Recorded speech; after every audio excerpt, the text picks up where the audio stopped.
यीशु मसीह के पुनरुत्थान ने सब कुछ बदल दिया और इससे पूरे मानव जाति के इतिहास में एक बहुत ही असाधारण और अनिश्चित युग शुरू हुआ।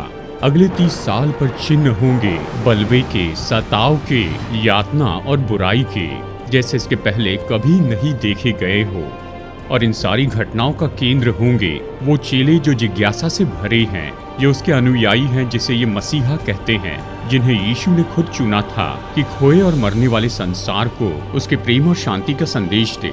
ये क्रांतिकारी बड़ा विरोध और बड़ी सताव को सहते जाएंगे। ये उसे स्थापित करने के लिए लड़ने लगे जिसे कहते हैं आधुनिक कलीसिया। इनका मजबूत विश्वास और जिज्ञासा का समर्पण देश को प्रोत्साहित करता है, परंपरा को बदल देता है और इसने मानव इतिहास को पूरी तरह से बदल दिया। यही तो इनकी कहानी है, ऐसी क्रांति की कहानी जिसने पूरे संसार को बदल दिया। लेकिन अब इस कहानी के पीछे के वचन को खोज निकाले और हम इनसे कौन से पाठ सीख सकते हैं। दिशा परिवर्तन में डॉक्टर डेविड जर्मया के साथ वो उस पहले दिन आराधनालय में खड़े हुआ और बताने लगा कि जिस मसीह को वो सताते आया है वो तो सच में जीवित परमेश्वर का पुत्र है। आज के संदेश के लिए जुड़ जाइए। शाऊल के बदलाव के बाद के झटके।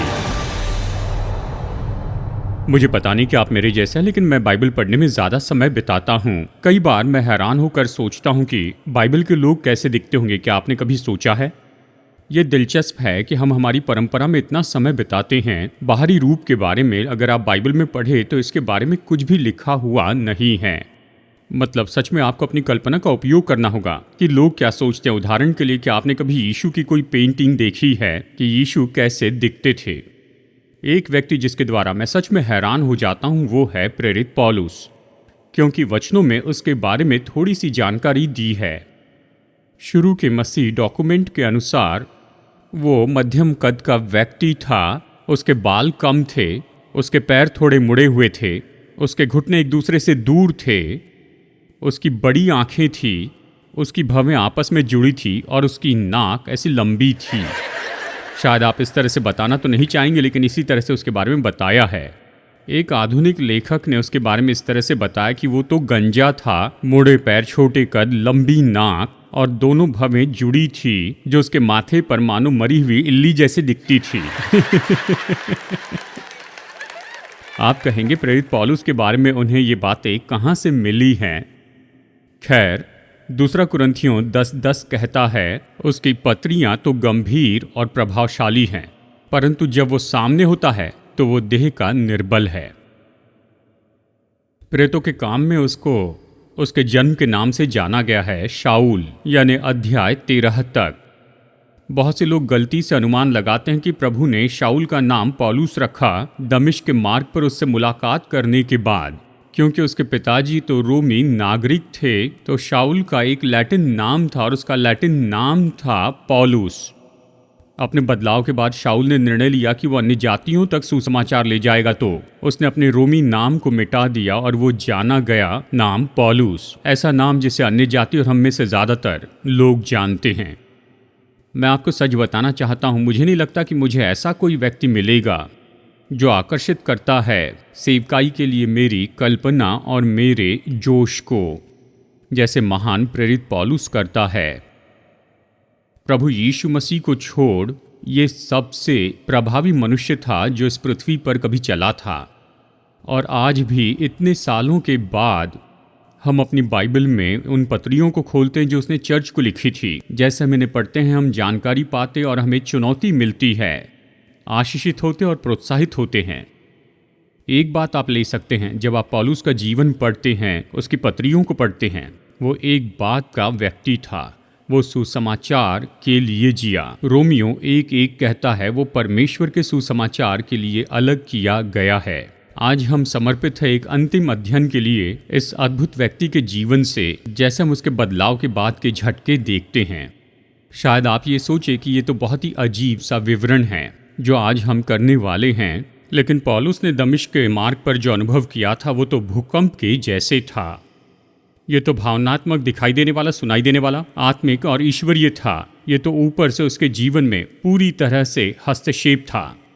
दमिश्क के मार्ग में जो शुरू हुआ था उसके बाद में ऐसे बहुत से झटके लगते गए जो सच में इस तरह से फैलते चले गए और शाऊल के जीवन को सदा के लिए बदल दिया। प्रभु ने उसके लिए जो सेवकाई रखी थी उसके लिए उसे तैयार किया और अपने कंपन में सबको बदल दिया। विश्वासी होने के बाद पहली बात जो उसके साथ हुई कि उसने एक नए परिवार में प्रवेश किया। प्रेरितों के काम अध्याय 9 वचन 18 में ये कहता है, और तुरंत उसकी आंखों से छिलके से गिरे और वो कहता है और वो देखने लगा और उठकर बपतिस्मा लिया। पौलुस का विश्वासी के रूप में पहला काम था कि बपतिस्मे की विधि के लिए समर्पित हो जाएं। खैर, वचन के अनुसार ये तो हर एक विश्वासी का पहला काम होना चाहिए। संभावना है कि ये हनन्याह ने ही उसे दिया होगा। और इस पल जब उसने बपतिस्मा लिया वो तो उन लोगों के साथ में जुड़ गया जिन्हें नाश करने के लिए वो दमिश्क में आया था। वो दूसरे विश्वासियों के साथ में जुड़ गया था। बाइबल कहती जब हम आत्मा में बपतिस्मा लेते हैं, ये तो ऐसा है जब हम उद्धार प्राप्त करते हैं, हम मसीह की सार्वभौमिक देह में जुड़ जाते हैं जो विश्वासियों से बनी है, चाहे वो संसार में कहीं पर भी रहे। लेकिन जब हम पानी में बपतिस्मा लेते हैं, हम विश्वासियों की इस लोकल सभा में जुड़ते हैं जो कि लोकल चर्च है। और शाऊल ने बिल्कुल यही किया। जब वो विश्वासी बन गया उसने तुरंत ही बपतिस्मा लिया। शाऊल के लिए बपतिस्मा तो हमसे बिल्कुल ही अलग था। यदि शाऊल केवल विश्वासी होता तो शायद इसे छोड़ देता, लेकिन जब उसने विश्वास किया और उसने बपतिस्मा लिया, उस पल से आगे वो तो अपने परिवार से पूरी तरह से कट गया था। अपने स्वर्गीय परिवार के लिए उसकी ईमानदारी अब उसकी प्राथमिकता हो गई थी। और जब कोई विश्वासी बन जाता है, जैसे आप जानते हैं, हमें परमेश्वर के परिवार में गोद लिया जाता है। मैं खुश हूं कि मेरे पास पृथ्वी का परिवार है। मैं जानता हूं आप भी ऐसे महसूस करते हैं, पर मैं खुश हूं कि मेरे पास है आत्मिक परिवार, स्वर्गीय परिवार, जो परिवार में सभी विश्वासियों से बना है। आपका परिवार और मेरा परिवार लोग जो सोचते हैं उससे बहुत ही बड़ा है। हमारे परिवार में बहुत से सदस्य हैं, लोग इसके बारे में नहीं जानते हैं। अगर वो यीशु को नहीं जानते तो वो इसे बिल्कुल नहीं समझ सकते हैं। मत्ती से इन वचनों को सुनिए। ये सुनकर उसने कहने वाले को उत्तर दिया, कौन है मेरी माता और कौन है मेरे भाई? और अपने चेलों की ओर अपना हाथ बढ़ा कर कहा, देखो मेरी माता और मेरे भाई ये हैं। क्योंकि जो कोई मेरे स्वर्गीय पिता की इच्छा पर चले वही मेरा भाई और मेरी बहन और मेरी माता है। बाइबल कहती जब आप विश्वासी बनते हैं आप परमेश्वर के परिवार के हैं। और ये मेरे लिए सही होगा कि मैं आपको भाई कहूँ और आप सभी स्त्रियों को बहन कहूँ, क्योंकि आप प्रभु में मेरे भाई और बहन हैं। विश्वासी बनने के बाद शाऊल के साथ में सबसे पहले यही हुआ। ये जानकारी देने वाला है। उसने बपतिस्मा लिया और वो परिवार का भाग बन गया, नए परिवार में आ गया। और फिर वचन कहता है उसने नई संगति का अनुभव किया। ये वचन 19 में कहता है, फिर भोजन करके बल पाया, वो कई दिन तक चेलों के साथ रहा जो दमिश्क में थे। इस तरह ये कहता है। भाइयों और बहनों, मैं आपको बताऊं, एक सच्चा चिन्ह है कि उस व्यक्ति ने सच में उद्धार पाया है कि उनकी इच्छा होती है कि दूसरे विश्वासियों से संगति करे। पहला यूहन्ना 3:14 कहता है, हम जानते हैं कि मृत्यु से पार होकर जीवन में प्रवेश कर चुके हैं, क्योंकि हम भाइयों से प्रेम रखते हैं। जो प्रेम नहीं रखता वो मृत्यु की दशा में रहता है। आप में से कुछ लोगों के लिए मुश्किल होगा, क्योंकि आपने ठान रखा है मैं विश्वासियों को पसंद नहीं करता। आप उनमें से एक होंगे, लेकिन बाकी को पसंद नहीं करते। मैं ऐसे लोगों को जानता हूं जिन्हें दूसरे विश्वासी पसंद नहीं हैं, पर इस पर जय पाना होगा, क्योंकि बाइबल कहती है अगर आप दूसरे विश्वासियों से प्रेम नहीं रखेंगे तो कुछ न कुछ गलत है। जब आप एक विश्वासी बन जाते हैं तो चुंबक जैसा कुछ बन जाता है आप में और दूसरे विश्वासियों में। आप जानने लगते हैं कि आप में वही आत्मिक डीएनए है और आप तो बिल्कुल इसी परिवार के हैं। जैसे पौलुस में बदलाव आया और उसने बपतिस्मा लिया, वो नए परिवार में जुड़ गया, साथ ही नई संगति में जुड़ गया और वो भाग बन गया लोगों के समूह का, उनसे संगति करने लग गया। हम जानते हैं संगति यही है कि उसने भोजन किया। हम सोचते हैं संगति यानी भोजन करना, ये इसका एक छोटा भाग है। बैप्टिस्ट चर्च में शायद ये सब कुछ होगा, लेकिन उस समय ये केवल एक छोटा भाग था। फिर बाइबल कहती है उसने नए विश्वास को बताया। वचन 20 हमें बताता है कि उसने मसीह का प्रचार किया। बाइबल कहती है वो तुरंत आराधनालयों में यीशु का प्रचार करने लगा कि वो परमेश्वर का पुत्र है। दमिश्क मार्ग पर उसके अनुभव ने उसे ये जानने लगाया कि जो प्रेरित हैं वही तो सत्य बता रहे हैं। अब उनका संदेश इसका संदेश बन गया, और मैं जानता हूँ उसकी आवाज़ में बड़ी तीव्रता होगी जब वो आराधनालय में उस पहले दिन खड़ा हुआ और बताने लगा कि जिस मसीह को वो सताया करता था वो तो सच में जीवित परमेश्वर का पुत्र है। मुझे वचन 21 और 22 बहुत पसंद है। उसने गड़बड़ी उत्पन्न की। मसीह का उसने प्रचार किया और उसने गड़बड़ी उत्पन्न की। सब सुनने वाले चकित होकर कहने लगे, क्या ये वही व्यक्ति नहीं जो यरूशलेम में उन्हें जो इस नाम को लेते थे नष्ट करता था? और यहाँ भी इसीलिए आया था कि उन्हें बांधकर प्रधान याजकों के पास ले जाए। परंतु शाऊल और भी सामर्थी होता गया और इस बात का प्रमाण दे देकर कि मसीह यही है, दमिश्क के रहने वाले यहूदियों का मुंह बंद करता रहा। आराधनालय में जिन्होंने शाऊल को सुना वो अपने कानों पर विश्वास नहीं कर पाए। क्या ये वही व्यक्ति नहीं जिसने इस मसीह और उसके पुनरुत्थान के बारे में बड़े जोर से कहा? कैसे वो उन्हीं के आराधनालय में खड़े रहकर प्रचार कर सकता है उस मसीह का जिसे उसने सताया था?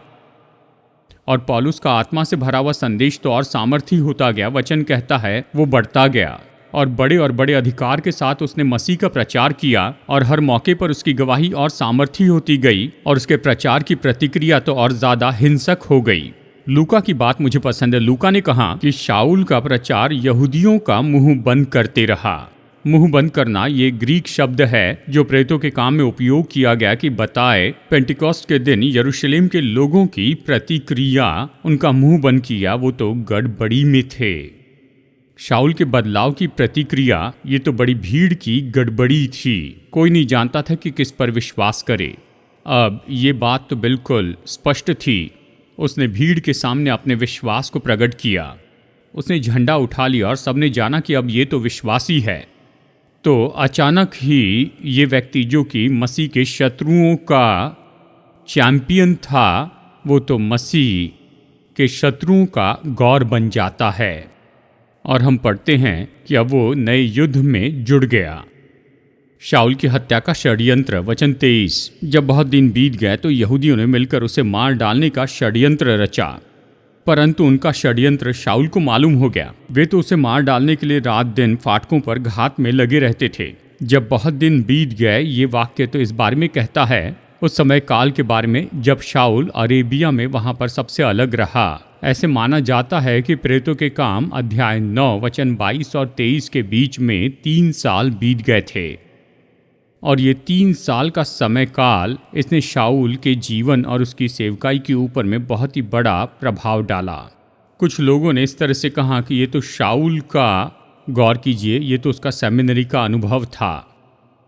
ऐसे माना जाता है कि उसने प्रभु से ऐसी बहुत सी बातें पाई जो कि यहाँ पर नए नियम में हमें लिखकर दी गई हैं। बहुत से लोग ये विश्वास करते हैं कि शाऊल का अरेबिया में अलग से रहना सिनै पर्वत पर था। क्या आपको ये शब्द याद है? वही मूसा को व्यवस्था दी गई थी। वो सियोन पर्वत पर चला गया और अरेबिया में उसने 3 साल बिताए, और ये तो नए नियम के अरेबिया की जगह से बिल्कुल मिलता जुलता है। अगर ये बात है तो सुनिए इन शब्दों को जो मैंने इस हफ्ते पढ़ा। पौलुस अरेबिया में गया मूसा और भविष्यवक्ता और भजन की किताब को अपनी बैग में लेकर, और वो दमिश्क में लौट कर आया। रोमियो, इफिसियों और कोलोसियों की पत्री अपने मुंह में लेकर आया। अद्भुत बात यह है कि व्यवस्था तो सिनै पर्वत पर दी गई और पौलुस के द्वारा अनुग्रह दिया गया। जब वो अरेबिया से लौट कर आता है, वो पवित्र आत्मा की सामर्थ के साथ आता है और उसकी शिक्षा पहले से भी गहरी और प्रभावी होती है। दमिश्क के यहूदी उसके विरुद्ध में आए। जैसे शाऊल विश्वासी बनने के पहले विश्वासियों का विरोध करता था और उसे मारने की युक्ति करने लगे। वचन कहता है वे फाटक के पास रात दिन उसके लिए घात लगाए बैठे थे, उसके आने का इंतजार कर रहे थे। और अब वो उसी भावना का अनुभव कर रहा था जो उसने विश्वासी बनने के पहले लोगों के लिए उत्पन्न किए थे जब वो उन्हें मारना चाहता था। और फिर प्रेरित 9:25 में बाइबल हमें उस योजना के बारे में बताती है जिसने शाऊल को बचाया था। रात को उसके चेलों ने उसे टोकरे में बैठाया और शहरपनाह से लटका कर उतार दिया। अब यह आपको सोचने का कारण देता है कि शायद पौलुस एक नाटा व्यक्ति था जिसके कारण वो टोकरी में बैठ सका था। आप यरूशलेम और दमिश्क के आर्किटेक्चर के बारे में यहाँ पर थोड़ा बहुत समझ पाएंगे। आप वहाँ जाएंगे तो ये जान पाएंगे कि उन्होंने ऐसे ऐसे घर बनाए कि उनके शहर की शहरपनाह उनके घर के भीतर की एक दीवार होती थी। कहिए दमिश्क की शहरपनाह इस तरह से, और उस शहरपनाह से लगकर एक घर बना है और उस शहरपनाह पर एक खिड़की है।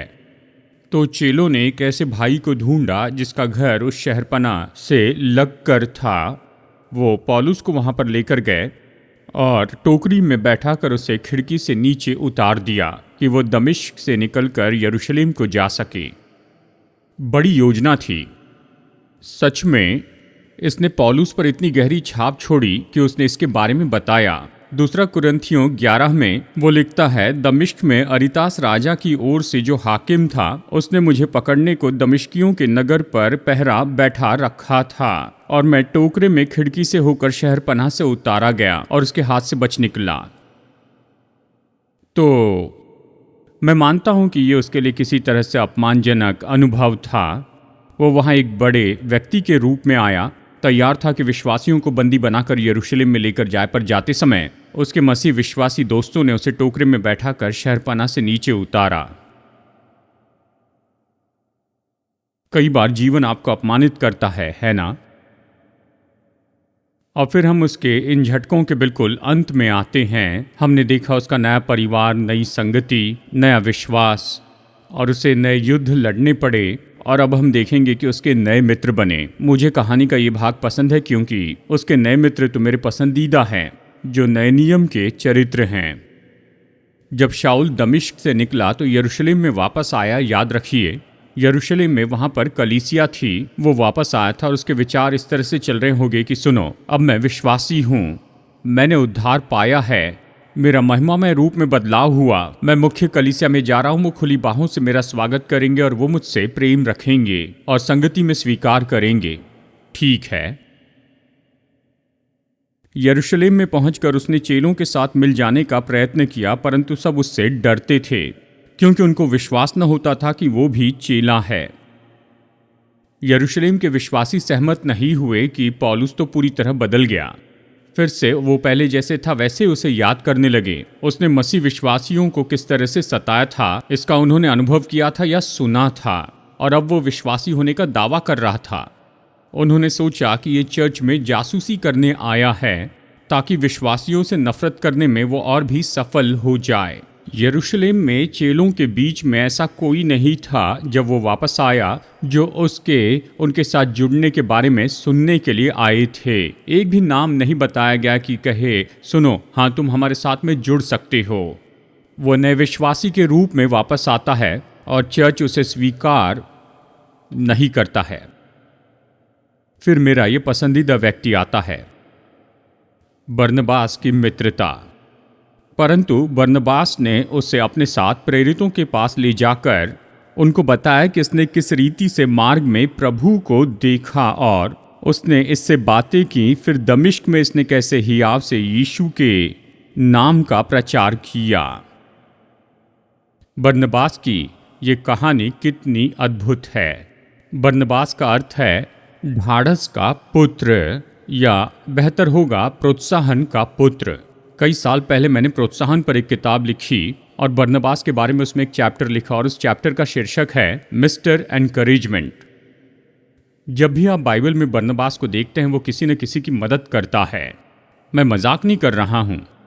जहाँ भी आप उसे देखते हैं, और उसका नाम नए नियम में कई बार आया है, प्रेरितों के काम में उसका नाम कई बार आया है, और वो हमेशा किसी की मदद करता है। क्या ऐसों के साथ रहना आपको पसंद नहीं? मेरे ऐसे कुछ मित्र हैं और कई बार जब मैं उनके साथ रहता हूँ मैं बाद में उनसे कहता हूँ मुझे आपके साथ रहना पसंद है, क्योंकि जब मैं आपके साथ हूँ मुझे हमेशा लगता है कि मैं बेहतर करना चाहता हूँ, मैं बेहतर व्यक्ति होना चाहता हूँ क्योंकि मैं आपके साथ हूँ। ऐसे लोग होते हैं। बरनबास ऐसा व्यक्ति था। अगर आप उसके साथ में होते तो आप ये जानते कि अगर आपको कोई मदद चाहिए तो वो हमेशा तैयार है, हमेशा मदद के लिए तैयार है। यहाँ शाऊल चर्च में वापस आता है, कोई उस पर विश्वास नहीं करता, कोई भरोसा नहीं रखना चाहता। ये तो ऐसा व्यक्ति था जिसका अपना देश नहीं था। दमिश्क ने उसे स्वीकार नहीं किया और अब यरूशलेम के चर्च ने उसे स्वीकार नहीं किया। बरनबास के आने तक बरनबास कहता है, सुनो मेरे साथ चलो, मैं इसे देख लूंगा। वो अपना हाथ उसके कंधों पर रखता है, चर्च के सामने खड़े होकर ये कहता है, सुनो भाइयों, मैं जानता हूँ इसके साथ में क्या हुआ। दमिश्क के मार्ग में ये यीशु मसीह से मिला और मैं ये भी बता दूं, मैंने इसका प्रचार सुना है और ये तो बिल्कुल सच्चा है। ये तो यीशु मसीह में विश्वास करने वाला है। उसने अपना हाथ उसके कंधों पर रखा और उसे संगति में लेकर आ गया। जानते हैं, प्रोत्साहित करने वाले का चिन्ह ये है कि वो हमेशा नीचा समझे गए लोगों की केस को लड़ने में चैंपियन होता है। क्या आपने सुना है? जब सब उसे छोड़कर चले जाते हैं तो ये व्यक्ति जाकर उसे गले लगाता है। कोई भी शाऊल की ओर से नहीं था, सब उसके विरुद्ध में थे, उसका कोई नहीं था। पर बरनबास ने आकर उससे कहा कि सुनो, मैं तुम्हारी मदद करूंगा। और एक बार फिर से हम देखते हैं कि कैसे परमेश्वर अपने लोगों की देखभाल करते हैं। एक बार फिर से जब शाऊल को मित्र की जरूरत थी तब उसने उसे मित्र दिया। जब उसकी आंखें खुलने की जरूरत थी तब उसने हनन्याह को लाया। जब उसे घर की जरूरत थी तो यहूदा को लाया कि वहां रह सके। और अब बरनबास को लाया था कि चर्च में आने के लिए उसके लिए मार्ग बनाए। और अंत में वो एक नए शत्रु से बचता है। वो उनके साथ यरूशलेम में आता जाता रहा और निधड़क होकर प्रभु के नाम से प्रचार करता था और यूनानी भाषा बोलने वाले यहूदियों के साथ बातचीत और वाद विवाद करता था, परंतु वे इसे मार डालने का यत्न करने लगे। ये जानकर भाई उसे कैसरिया ले आए और तरसूस को भेज दिया। समय नहीं कि आपको बताऊं कि जब वो तरसूस में था तो उसके साथ में क्या हुआ, और बाकी दूसरी भी बातें नहीं जो उसके जीवन के बदलाव के बाद के झटके के रूप में रहें। पर मैं आपको एक बात बताता हूं जो मैं सोचता हूं कि हम सबके लिए बहुत ही महत्वपूर्ण है कि कैसे प्रभु ने उसके जीवन में काम किया और हमारे जीवन में कैसे करते हैं। अगर आप बाइबल का अध्ययन करें और इसे गौर से पढ़ें तो आप एक बहुत ही दिलचस्प बात पाएंगे। परमेश्वर के हृदय में उसके लोगों की तैयारी का समय ये सेवकाई के समय के जितना ही महत्वपूर्ण होता है। आप जिनको जानते हैं उनके बारे में सोचिए, जिन्होंने काफ़ी साल तैयारी में बिताए कि परमेश्वर जो चाहते हैं उसे करते जाएं। मैं कह रहा हूँ मूसा, यूसुफ और दाऊद। क्या आप जानते हैं राजा बनने के पहले 3 बार दाऊद को राजा बनाया गया, और जब उसे राजा होने के लिए अभिषेक किया गया वो तो बाहर भेड़ों की रखवाली कर रहा था। पौलुस के बारे में सोचिए परमेश्वर उसके जीवन में क्या कर रहे थे। जब वो अकेला था उस समय के बारे में सोचिए, ज़रा सोचिए। पौलुस जब मसीह यीशु पर विश्वास करने लगा और उसके बाद वो दुखों के झटके महसूस करने लगा। बस केवल कुछ ही साल में उसने अनुभव किए थे उसकी 2 बार हत्या की कोशिश, अगणित मुश्किलें, लुस्त्रा में उस पर पत्थरवा करके उसे मरने के लिए छोड़ दिया, फिलिप्पी की जेल में पीटा गया, थिस्सलुनीकिया में भागना पड़ा। यहाँ तक उसने कुछ शुरू भी नहीं किया था। एक कमेंटेटर ने इसे इस तरह से लिखा कि इससे थोड़ा नुकसान हुआ उस विचार के लिए जो इन दिनों में लोग मसीहत के बारे में रखते हैं कि विश्वासी बनने के बाद आपकी सारी समस्याएं दूर हो जाएंगी। शाऊल के साथ ऐसे नहीं हुआ। जब वो विश्वास करने लगा उसे इतनी परेशानी हुई जो पहले नहीं थी। जब हम उसके जीवन की कहानी पढ़ते हैं तो हम ये नहीं जानते हैं, उसके जीवन की बहुत सी बातों को हम नहीं जानते क्योंकि वो तो शुरू में कहीं पर्दे के पीछे हुई थी। उसके विषय में कुछ भी नहीं बताया। मैं हफ्ते और महीनों की बात नहीं कर रहा हूँ, मैं वर्षों की बात कर रहा हूँ। कई साल परमेश्वर इसके जीवन में काम कर रहे थे, इसे तैयार कर रहे थे कि उसे उस जगह पर लाए जहाँ पर ये पूरे संसार पर प्रभाव डाल सके। आखिरकार उसने ऐसे ही किया। जब हम पौलुस के बारे में सोचते हैं तो उसके जीवन की महान उपलब्धियों के बारे में सोचते हैं, उसकी यात्राएं, उसकी पत्रियां, उसका प्रचार। अच्छा होगा कि उसने एकांत में जो समय बिताया उसके ऊपर थोड़ा हम समय बिताएं। इन सब से वो दूर था तैयारी के लिए। जब डाना और मैं सेमिनरी में थे तो अक्सर मैं उससे पूछता था, सच में हम यहाँ पर क्या कर रहे हैं इस सेमिनरी में। जब हम सेमिनरी में विद्यार्थी थे हम एक चर्च में सेवा करते थे, फोर्ट वर्थ बाइबल चर्च में। सप्ताह के अंत में वहाँ जाते थे। मैं यूथ डिपार्टमेंट में काम करता था, क्वायर का डायरेक्टर भी था। डाना और मैंने खुद को उस चर्च के लिए दे दिया था। हमें सेवकाई पसंद थी, लोगों के साथ रहना पसंद था।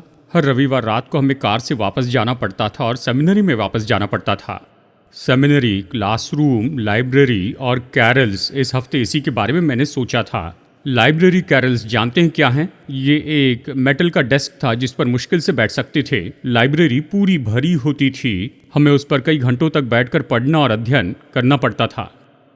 जैसे फोर्ट वर्थ से हम वापस आते तो मैं उससे कहता, हनी मैं जाकर प्रचार करना चाहता हूँ, चर्च में रहना चाहता हूँ। मेरे दोस्त जो सीडरविल कॉलेज से ग्रेजुएट हुए मेरे जैसे बैचलर डिग्री के साथ, वो जाकर प्रचार करते हैं। उन्होंने चर्च शुरू कर दिए हैं। मुझे उनसे पत्र मिलते थे, वो कितना अच्छा कर रहे हैं, मज़ा आ रहा है, लोग उद्धार पा रहे हैं, चर्च बढ़ रहा है, और मैं यहाँ कैरल में बैठकर किताब पढ़ रहा हूँ। और कई बार वो किताबें दिलचस्प नहीं होती थी, लेकिन मुझे आपको बताना होगा, जब मैं पीछे मुड़कर देखता हूँ, मैं बहुत खुश हूँ कि मैंने हिम्मत नहीं हारी, कि मैं वहीं रहा, मैंने पढ़ाई की, मैंने सीखा। मैं लोगों से कहता हूँ जो साल मैंने वहाँ पर बिता, ये कुआं खोदने के जैसे है। वहाँ से निकलने के बाद से अब तक उस कुएं से पी रहा हूँ। मैं इसलिए कह रहा हूँ, मैंने जैसे महसूस किया, आज के जवान वैसे ही महसूस करते हैं कि तैयारी और पढ़ाई, ये समय बर्बाद करना है, बस अपना काम शुरू कर दो। मैं आपको बताऊं कि इससे बेहतर और कोई चीज़ नहीं है जो आपको तैयार होने में मदद करें, तैयारी करने के जैसे। परमेश्वर को परवाह है कि हमें अच्छी पढ़ाई लिखाई मिले।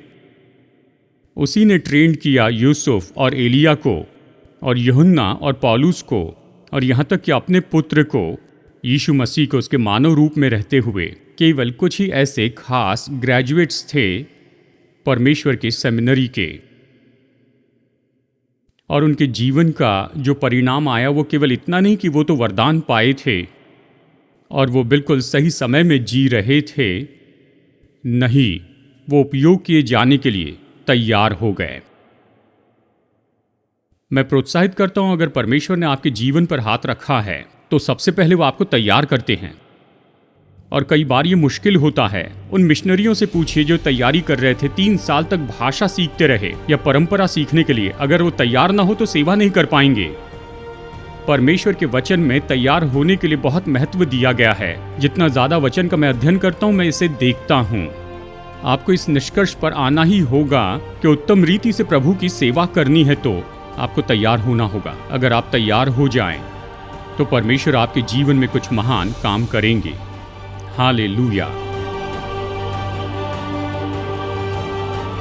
दिशा परिवर्तन में आज मेरे साथ जुड़ने के लिए धन्यवाद। जितना ज़्यादा हम परमेश्वर के वचन का अध्ययन करते हैं, उतना ज़्यादा जानते हैं कि हमारे प्रेमी परमेश्वर हम में से हर एक के साथ व्यक्तिगत संबंध रखना चाहते हैं। अगर आप उसके साथ ये संबंध शुरू करना चाहते हैं तो पहला कदम है अपने पापों से पश्चाताप करें और प्रभु यीशु से विनती करें कि वो आपके प्रभु और उद्धारक हो जाएं। परमेश्वर का मुफ्त का उद्धार पाने का ये निर्णय लेने के बाद तो परमेश्वर के साथ मसीह यीशु में नई सृष्टि के रूप में आपकी यात्रा शुरू होगी। तो आज आपने अगर विश्वास का ये कदम उठाया है, मैं प्रोत्साहित करता हूँ दूसरे विश्वासियों को अपना ये निर्णय बताएं, या भरोसेमंद सेवकाई या लोकल चर्च को, और अपने इस नए विश्वास में उन्नति करते चले जाएं। जैसे आप प्रभु के साथ चलते हैं, परमेश्वर आपको आशीष दे। और मैं अगली बार आपसे मुलाकात करने की आशा करता हूँ यहीं पर दिशा परिवर्तन में।